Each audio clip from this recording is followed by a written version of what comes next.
Okay, this is very exciting because I am about to interview Celina Graves. She's in the waiting room. She doesn't know what I'm going to ask her, but she is a friend of well, I'm friends with her dad, and I've been following her journey. And she's on America's Got Talent, season 15. And so she's agreed to answer questions and be interviewed by me. So exciting. What's up? Here we go.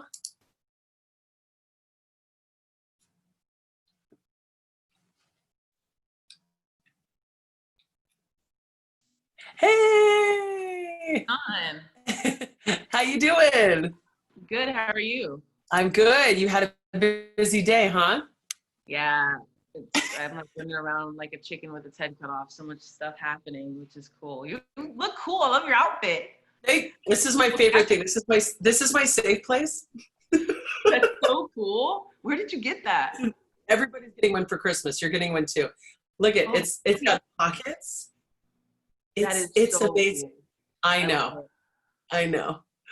So oh my God, I am so stoked to talk to you. Likewise. You are so cool. I have been like a super Celina Graves fan, kind of quietly stalking you on the internets for like many years. Crazy. I didn't even know that. Like, I'm just finding this out. That's crazy. Thank you. So, and I'm recording our conversation. I hope that's cool. Yeah, no, that's fine. Great. That's okay. So, I don't know if your dad told you, but I'd met your dad before. That's how I know. Right. I met your dad at like a gig. He was playing at some place, and I don't know how I either invited myself up on stage with him, or somehow I got up on stage and I sang with your dad, and we became friends. And so we were social media buddies. And then I found you, I heard you sing, I think doing some video you released with Kevin Flournoy or something. Yeah. And I was like, who is this girl? And I was following you and loving it. And then he commented on something, and I saw Graves and Graves, and I was like, is this your daughter? And he's like, yeah, that's my daughter. And I was like, oh my God. How funny. So that's my Awesome. introduction to you. So thank you. Well, my introduction to you was seeing you on the TV and with the choir and what you've done. And I just thought it was so amazing. And as soon as you started singing, I was just like, wow, her tone, your vibrato, you playing the guitar, it was really cool. It was just really cool. Well, that means a lot from you because you're like the queen of vibrato. You've got like such a nice tone. I do it too much though. Like, I can't not do it. Like today I was trying to not do it, just messing around. And I'm just like, I can't, it's so hard to sing without it.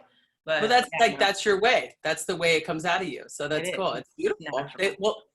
They loved it, of course. I mean, we get to talk about a couple different things, and I wanted to ask you, how was it? I mean, I watched you cry, and I saw you on camera when they all said yes, and they were all loving you. I know how surreal that experience is, like being on the other side of like on the stage. Yeah. How did that feel for you in that moment? Just because like I've pictured myself in this position for so long that when it finally happened, I was just so emotional. First of all, when I walked out on stage, I like blacked out because it was like such a surreal moment to see the judges and then the crowd. And it's like, you're there by yourself on stage, and it's like, you either do it or you don't. And you get one shot. And I just feel really blessed that I was able to actually come across the way that I wanted to come across to the audience, and to feel me and hear me and just feel my energy and my passion and my soul for music. So that was just a really exhilarating feeling. So you were envisioning yourself in that for years? You've been thinking, imagining? Oh yeah. And every time I'd see somebody on stage or on America's Got Talent on the Red X, it's like I would see myself there. That's amazing. It's so weird how like I eventually I manifested this, and then I watched it all the way back from season 1, and it's so surreal. Like it doesn't even feel real. Have you had this vision? You've seen yourself on the X and the whole thing for like since the first season? Long period of time. And I even auditioned before. I think, I feel like, because we were going through old pictures, and I know I've auditioned for so many singing shows, but I didn't ever think I've auditioned for America's Got Talent before. And we found out that I did, like back way long ago. I was probably like 18. Amazing. But yeah, and then I'm here now. So it's insane. May I ask how old you are? I'm 30. Well, I just turned 31. 31. Oh my gosh. It's a long time. I'm turning 40 this year. No It gets way. better. It gets better and better every That's year. it. It Yeah. seems like it. Well, in your position. No, I'm super stoked. I mean, like, well, I don't know if you got it or not. I shared my new album with your dad, but No, I didn't. he's been sending me notes. He's like, I'm on a walk. I'm listening to your album. So it's like, I just got to record my 5th album, and that was really cool to get back to recording my own music, because I When took did you release that? I just released it actually, like at the end of May. It's called That's So in cool. Love, and it I mean, I had just finished my 4th album right before I started the choir with my friend Nina, Mm, and that was like in 2016. And so wow. my life took this whole other path, and I was touring, and I was starting to get some Yeah. starting the pursuit of getting the gigs in Europe, and Right. then Wow.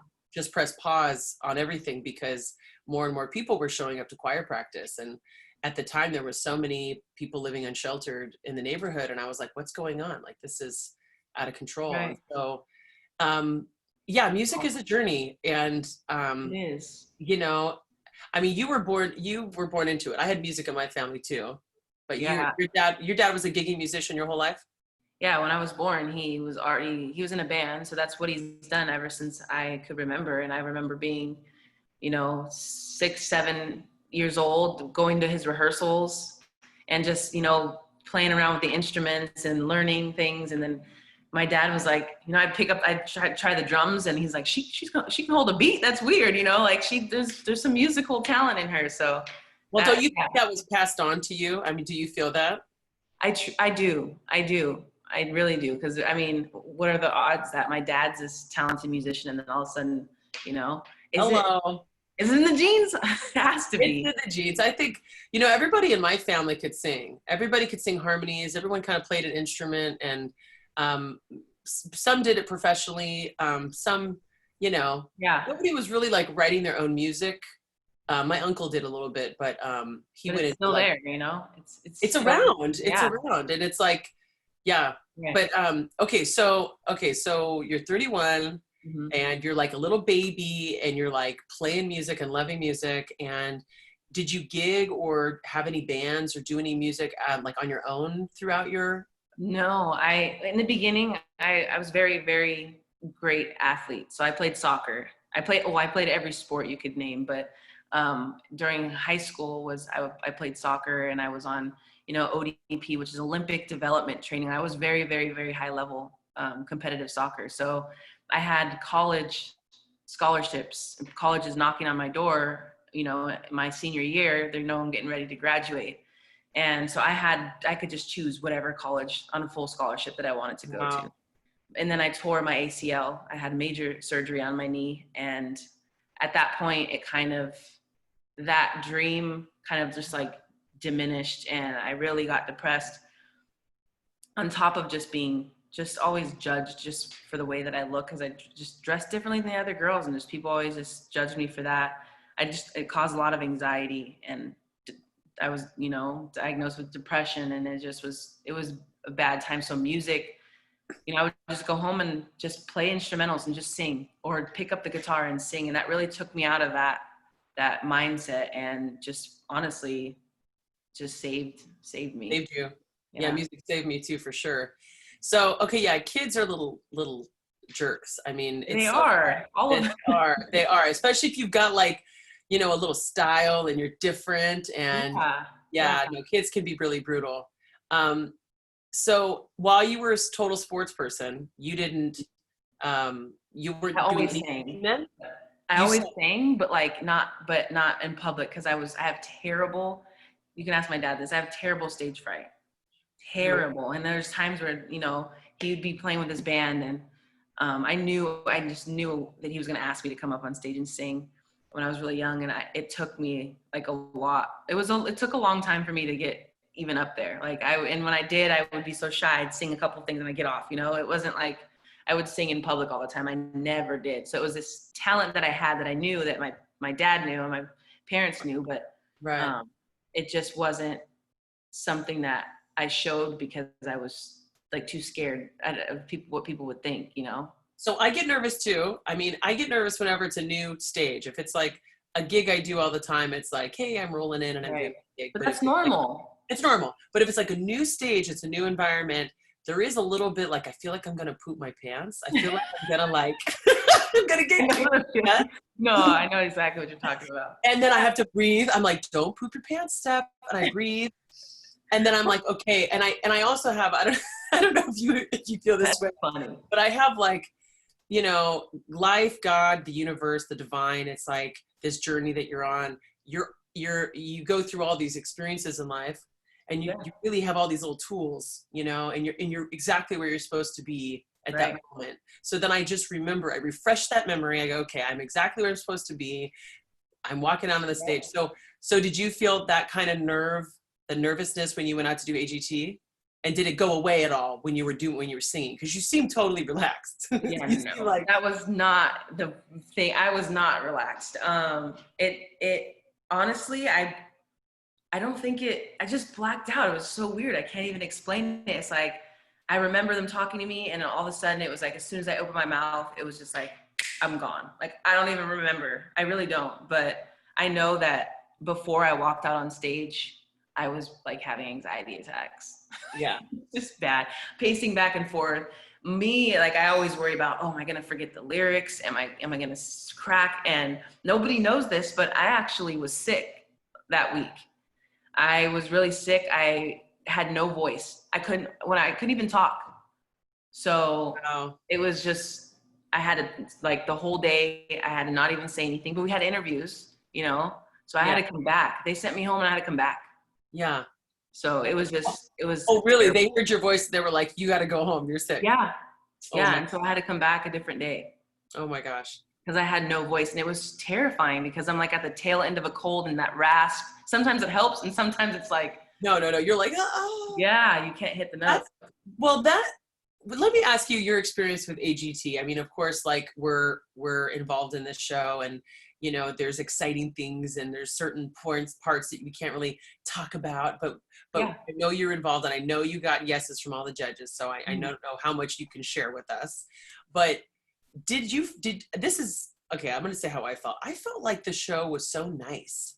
They were so nice. Did you feel that way too? Yes. Even till now, like talking with everybody and how they're always so responsive, and they have, you know, all the answers to all of your questions that you have, and somebody's always available, which is really awesome. And I think that, everyone's so happy and just make you feel good, you know, about yourself, about being where you're at. And it was very comfortable. Cause I mean, if you think about like a show, like if you think maybe, you know, a TV show, a reality show, like, would they actually go, oh, whoa, your voice is kind of like harsh today, come back another day? I mean, that's like pretty nice that they were. It is. That is very, very nice. And all of them were very just sweet. And I think that they made it personal. It wasn't, there's so many contestants, right?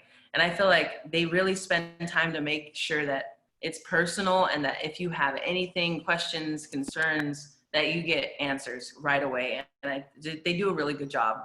Yeah, I'm very happy to work with them. I know, me too. We feel the same way. Really lucky. Yeah. Okay, so now we talked a little bit on the phone about this. It's like we're a little like the local celebrity, like the local like hero, and it's expanding, and people want to do interviews and all that. Yeah. How has that? What's something you notice about that that's like different now?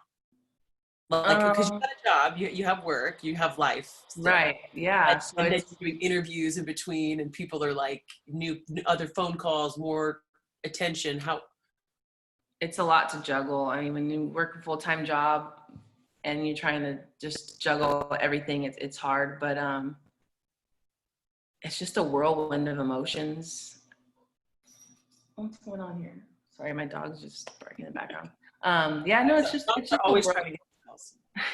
Dogs are always trying to get a Zoom call. Like, hey, what's up? You're doing a Zoom call. Yeah, she's nosy. Where was I at? How it feels, how to juggle it all. I learned you got to really watch like the things that you say, because what I've noticed from the interviews and then when they come out, if it's like on paper, they kind of twist things sometimes, and it's just, I've already had that taste of Totally. this, and they ran with that thing. So it's just learning how to manage that and to make sure that you're safe and people don't put words in your mouth or say something that you didn't say. That's just that's a big thing for me, but it's a lot to juggle at the same time. For sure. Yeah. My friend describes it like you have to kind of get this kind of like strong, thick exterior, you know, got to be able to handle a lot of different things, but still be that vulnerable person in the middle. And for me, being vulnerable is like remembering why I do it, you know, why I do this, because it's really challenging to get, you know, bombarded with people who think they know you or don't, and say things and they don't know you, and or they misconstrued what you said, and then it's out there and you're like, okay, you're like, and then you can't take it back, and then it's like, I guess it's a part of it, I guess, but that's just something that we learn as we, you know, go through this journey. Definitely. So have you been creative during COVID? Yeah, mostly just, I mean, practicing and practicing and practicing and practicing, perfecting the songs that I have in mind, you know, for the next round. And just, that's pretty much it. I mean, I've been working, so it's not like I have too much time. I'm doing the interviews and then I'm working, and then going back home, I'm doing more work, you know. It's just, I don't even feel like I've had a second to breathe, really, you know, interacting with my fans on social media and like trying to stay on top of that. You have a ton of fans on social. You had a ton of fans before this. Yeah. Is it like started with 30,000 or something? Yeah, and I'm at almost 50. Like, oh my God, that's insane. That's insane. Yeah, it is. So like I have like thousands of DMs and messages, and it's like I try to get back to everybody, but you can't, you know? So no, it's just can't. It's a lot. It's a lot. It is a lot. Yeah. You need to get like a little assistant. That's what my wife's for. make her do it all. That's what my husband does too sometimes. He helps out until I could get an assistant. That's what he did. Yeah. So when you practice, how do you practice? What do you do? If it's a song that I want to sing, I'll play the instrumental and just sing on it, try to figure out different arrangements, something different than how the song actually sounds, because I don't want it to sound karaoke. I want it to sound like Celina's version of that song. You know what I'm talking about, right? Yeah. And do you record yourself or listen to yourself back? All the time, over and over and over. It's so annoying. That's cool. And do you do vocal warm-ups? No, I don't. I'll put it on. I don't really warm up. Like, no, I don't do that. But like, I like how you made your lips when you like first just like But I'll just put it on an instrumental and just do runs. It doesn't even matter. I'll just type in YouTube and I'll put instrumental or like love instrumental. Whatever the first one pops up, I'll click on it and I'll play it, even if I don't know it, and I just run. I'll do runs. I'll just sing to it. I'll make up words. So this is going to be shared with our peeps, our choir members, and also people who come to our page. So explain what a run is. Like when you do a run, what are you doing? You know what a run is. Yeah, but I mean, how do you just keep running? You run all the way? Sometimes I don't stop. I just put my shoes on and I just go. No, but it's basically when you go to different levels with your voice. You know what it's hard to really explain unless you do it. And I can't do it. We're not allowed to perform. But no, I just, different riffs and runs are basically the same thing, right? Just go to so you just do what you feel. Like you maybe find a key center or something. You find yourself in the song, and then you just string notes together and just sing as many notes together to match the chord or the music. Exactly, whatever I'm hearing. And I can't read music. And if you ask me, hey, what key is that in? I don't know. I can sing the key that it's in, but if you ask me what key it's in, I can't tell you because I play by ear. I have since I was a kid. Yeah. Well, I think it's really good to play by ear. I play by ear. I mean, I think that there's like, understanding music though, music theory is like really helpful, especially when you communicate with absolutely. Band leader. That's what I want to learn. But you're going to learn that. And your dad can help you with that too. Say, Dad, help me put my songbook together and tell me all the keys that are my keys. Right? That's what I need to What's my key, please? Because I don't even know. I just sing in all of them. So I don't want to, I know you're busy and I want you to have a day off and chill and see your Okay. wife and hang out with your dog and kick it. Mhm. I want to know, like, I mean, if this is something that you dreamed of, Celina, what, where, now that that dream has happened, I Mhm. mean, it's happened. Yeah. Psst, FYI, you've met your dream. Your dream is happening. So now have you expanded your dream and what is the dream now? Well, I hope to be able to do this full time and come out with I've never had an album out before, and I know that I have a lot of fans that would like to hear that. So just to have a budget to be able to make an album, put the album out, go on tour, do this full time, do it all over again, and support my family, buy a house, have kids, and just do this full time and inspire other people that, you just don't give up. You can always, just as long as you stay true to yourself and follow your dreams, the sky's the limit for anybody. And we're clear examples of that. Totally. Yeah. I believe it. Well, well, when can you start a Patreon or a GoFundMe page so we can start supporting you to make your album? You have to, so yeah, you do do a thing and we'll put a post up and are you kidding me? You don't think that all the people that want to hear your album wouldn't help you make your album? That's true. That is true. I don't know. I don't know. I know it feels weird. It feels weird, but Does. let me tell you, I mean, currently for artists and musicians, we can't even perform. I mean, so we're Right. totally surviving by the Yeah. support of, patrons of the arts and people who support artists and value that. Yeah. This last album we made, we put in our own money, but we also raised money too. And so, you pre-sell copies, Yeah. maybe it's like a little, I don't know, like, Cool idea. yeah, totally. I never thought about doing that. I can't believe you didn't think about that. Yeah, Oh my never gosh. did. Yeah, I think Awesome. you'd be surprised. You'd be amazed. And then, I think doing something too small, like that's like an EP, like 3 or 4 songs to start, so that you're not like, oh, I need to fundraise 20 grand or something. It's Right. like, Right. you just want to make some singles. Would you do original music or what do you want to do? Original. Yeah. Have you been writing? You write stuff? Yeah. I have 3 songs currently that are mixed and mastered and ready to go. So I haven't talked about it, and hopefully when this thing is over, we can do some releasing and that'll be exciting. Oh, how Trying exciting. to see one I want as a single, because they're all really good and it's so hard. That's amazing. Are they upbeat? Are they like groovers? Are they like... You are like love, kind of poppy, and then the other one is like hip hop, like upbeat, like I'm jamming in the car riding type of deal. So fun. I'm excited. Fun. Yeah. Who did you do those with? Can you say who did those with? Kevin, yeah. Kevin. Oh, it was before this whole thing started. Yeah, amazing. Before this whole thing started, we had that recorded. So, one of the songs that you did with, I think you guys were in the studio just like hanging out, and you were playing an acoustic guitar and he was playing too, and you did Angel. Yeah. That, oh my God, every time I was like, I didn't even know how much I loved that song until I heard you sing it.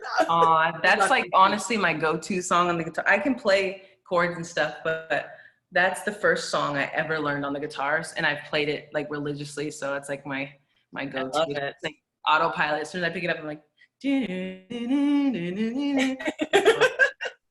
it's fun. I even sing, like I'll use those chords, that little riff right there, and I'll sing other songs to it, because you know what I'm talking about when you hear another song, the lyrics come in and you're playing that same thing, so it's like a little mix, mashup. Yeah, it's a live mashup. Yeah, for sure. You could get a gig just you on guitar, do a live mashup for like 3 hours and just play the same progression. Be fun. I can do it. Thank you so much, Celina Graves. I'm so excited to see you smile like this and to know that your dream is happening and we're watching it happen in like real time. How exciting is that? It is crazy. I didn't get to ask you how you felt how everybody felt when that happened for you. It was ridiculous and awesome and exciting, and everything. I mean, the choir, I mean, first of all, starting the choir, you know, we never had the intention of becoming a performance ensemble. It was just to get together to make music and become friends and help each other and just be together. And then people wanted to hire the choir and to hear the choir perform. And I was like, really? Like, you want to hear the choir perform? Okay. And then I asked the choir, I was like, you guys want to do gigs with me? And they said yes. And so we started this journey of taking a group of people that some have sung before, but a lot haven't. And it's you know, it's cool to be in the band. It's fun to do gigs. So we would work together and put together a show. So we have like about 28, 30 some songs that we do. Wow. And so we've been gigging a lot. So we've been doing performances together, sometimes like 10 performances in a month. We were gigging a lot. That's amazing. It's amazing. And so that journey just kind of kept taking us to new places. Like we sang with the symphony and the Master Chorale, the San Diego Master Chorale. We opened this really cool concert at the beginning of the year in LA. With members of the Doors and Jason Mraz and Ingrid Michaelson and Fitz and the Tampons, and we were like opening the gig. I was like, hey, choir, you guys know that this is like the biggest gig I've ever done in my life. So it's like all these amazing opportunities are happening for the choir. So that's been so rewarding to watch the choir be like so received and loved and get these cool opportunities. So for it to be like, you know, right before the quarantine, right before this whole thing, we auditioned on a Sunday. They do like just anybody watching, they do like 2 auditions in a day. And we were the first one to go on for that taping that day. No way. Yeah. And you know, Terry Crews was like, you know, raising the vibration of the audience. And the audience is crazy, right? The audience is so excited. Right. It's like a roller coaster. So it is. They're just screaming. They're like, yes! I've never heard an audience like that in my life. Have you? No. They told me too. They were like, you're going to love this audience. And I was like, yeah, this audience is like out of control. It's amazing. And so he walks off the stage and we walk out and the people were already clapping. And I thought, oh, maybe they said something about us. Maybe the audience saw who we were, but they didn't. It was just a totally supportive room. Yeah, you know? Absolutely. And then Simon was like, okay, so obviously your choir, what's special about your choir? And I said, well, we started this choir for people experiencing homelessness 4 years ago. And the whole room, they don't show this on camera, but the whole room stood up and gave us a standing ovation for like a minute. They were like just cheering and I'm like crying and laughing at the same, you know, like when you have that mix of emotion, it's like so emotional. The choir screaming and waving. My husband's like crying and laughing. Like it's all too much. Oh my goodness. And then we, and he asked us a lot of questions on stage. I mean, we talked for like 8 minutes before we even like performed. Really? And and asking us questions. Long time. I know. And then we start playing and, you know, I don't know about you, but like when you're playing, like I close my eyes and I'm listening to the choir, I'm listening to the band, I'm listening to myself. I'm like trying to get in that, you know, And then I open my eyes and I look at the audience and I'll never forget this guy in the audience was like this. He was like so into it.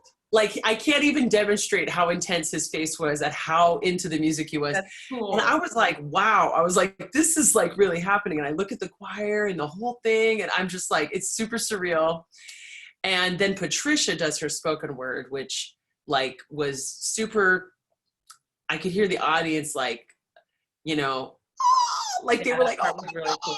They were like freaking out when they heard that. And then we finished the song and the audience does another standing ovation, Simon standing up. And then he asked us about the song right away. He goes, so tell me about this song, which, you know, it's a show. They can't show everything in the show, but his response was like really incredible. Cause he was like, so what's up with the song? And I said, we wrote this song. This is a song that they wrote. And he dropped his mouth. He was like, what? You know? So the whole point of the choir, I mean, besides it being this place for people to come and get help, you know, we've helped like over 60 people get off the street now and get into housing, or people being empowered, getting jobs, getting better, feeling better, but it's changing the perception of homelessness, which is like really important. People need to look at poverty and homelessness differently, so we can, if we're going to be different, we have to look at it differently. Right. And so all these things are happening, like for me as like the director, you know, I'm like, just like, you know, chilling on my guitar and watching the audience respond, watching Simon Cowell and Heidi Klum and all the judges. And of course, Terry Crews, like, he said he came off the stage. Isn't he beautiful? Oh my God. He's got that like beautiful, like his suit and his whole like everything. Yeah, and he's super kind. So Such a kind guy. So authentic. And he comes off the stage and he's like saying all this stuff in the audience. He's like, hold up, Simon. He's like, it's time that we quit talking and we walk the walk. And he's like, he said all this stuff about like, about community and about coming together, and the audience was losing their minds. They were screaming so loud. The energy was like through the roof. I look back at the choir and they're freaking out and screaming. They're like, oh my God, like jumping up and down. And then Terry's behind the judges and he's still talking to us. And I'm looking at him, I'm like, is he going to push that buzzer? I was like, what is happening? And then that's what he saw. And that's why I'm giving you the golden buzzer. And he slams the buzzer. Yeah. So wait, so you in your head at that moment when he came out talking, you thought, oh crap, this might be happening. No, I didn't. I didn't know what was happening. It took a long while. Like, I was kind of like how you were blacked out. I was kind of like, where am I? Like, what's happening? You know, what's happening? And then he's behind the judge, because it's really surreal to be looking at the judges. Like, I was born in 1980. Okay, I was around for the first American Idol. Like, I've been seeing Simon Cowell on TV for like 20 years. Yeah. No, right? trust me. So like, so it's a trip to be like on the stage looking at those people, right? Weird. So anyway, so when he hit right before he hit the buzzer was when I had this like, is he gonna hit the buzzer? Like, what's happening, you know? And I look back at the choir and some of them are like, hit the buzzer, like they're screaming, like the energy was crazy. So he hits the buzzer, the loudest sound goes off on stage, all this gold confetti shoots at you from everywhere.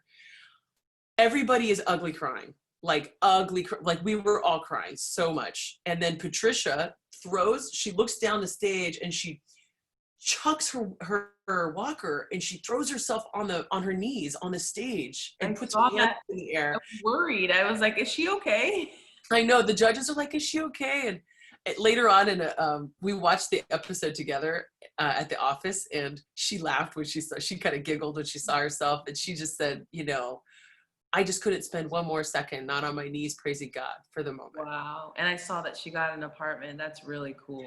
Oh, yeah. So sweet. The way that she was walking around and doing a little tour, like that was so. I know. It's incredible.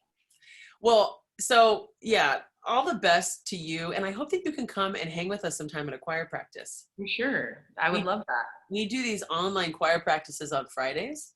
And it would be awesome to even have you as a guest on a Friday if you were free, or absolutely.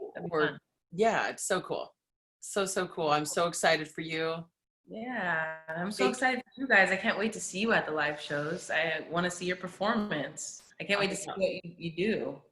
I don't even know what we're gonna do because it's like such a modification. Yeah. I mean, we've thought about it, but because of COVID and because choirs can't get together, we're not able to get together in person for like another year, because singing projects the virus. It projects it, like you have to be 20 feet away from each other. Wow. So choirs aren't able to gather like at all. So we're going to have to really modify how we do what we do, but we're thinking of solutions and workarounds, and it's just what it is. You know, it's like the hardest part about this is accepting it always. You know, this is how it is. Accept it and make the best out of it. You know, I struggle with that sometimes because a lot of our choir members are, you know, we would get together and have choir practice, and that was our church. You know, we'd get together once a week, or we'd have concerts, and you know how uplifting the music is. Get together and sing. But now people are like, kind of have to stay in their apartments or in a shelter or wherever they are, and they can't gather with the people that know them so well and love them. Right. So, well, I'm sure we'll figure out something, and I'm hopefully I get past this this next judge cuts, and then we'll see what happens from there. Hopefully, just pray for me, guys. Pray that I get past, and hopefully I'll see you. Oh, I think you're gonna win it. I think you gotta win it. You're gonna win the show. Don't say that. You are living you're winning right now though. Yeah, there's so much big talent. Just to be on that stage and to feel how I felt and to do what I did and for the people to watch, it was just already a win for me. You know? I did watch online, you had gone live in your house and you were with some friends and family and stuff and watching, and it was so cool to watch you watch. That was really cool you did that. Thank you for letting us watch that. Yeah, that was literally the first time I watched it, because I know it aired on the East Coast so it was airing 5 o'clock here, but on the East Coast it was 8 o'clock there. So I knew when I came on because my phone was just going off. It was like about 6 o'clock because I was an hour in. So I was like, okay, well, 6 o'clock. So that means we got an hour in till I'm on the show. So yeah, no, that was a real true reaction. That video, it was a true reaction. That was the first time I watched it. And it was so emotional. Like, I don't think I stopped crying the entire time. It was just so crazy to see that and how they put it all together. And I know. It was just very great production and just amazing to watch. They do a really good job putting together like a moving, you know, in like 8 minutes or 7 minutes or however long it is. I mean, I know how much footage they capture, right? They interview all this, and then they put it all together to this really magical piece. Yeah. There's an incredible team. Incredible. It is. Well, Celina Graves, much love to you. Enjoy your day off. Thank you for taking the time. I appreciate you so much. Yes. Have a good day. Awesome. You too. Take care. Thank you from Voices.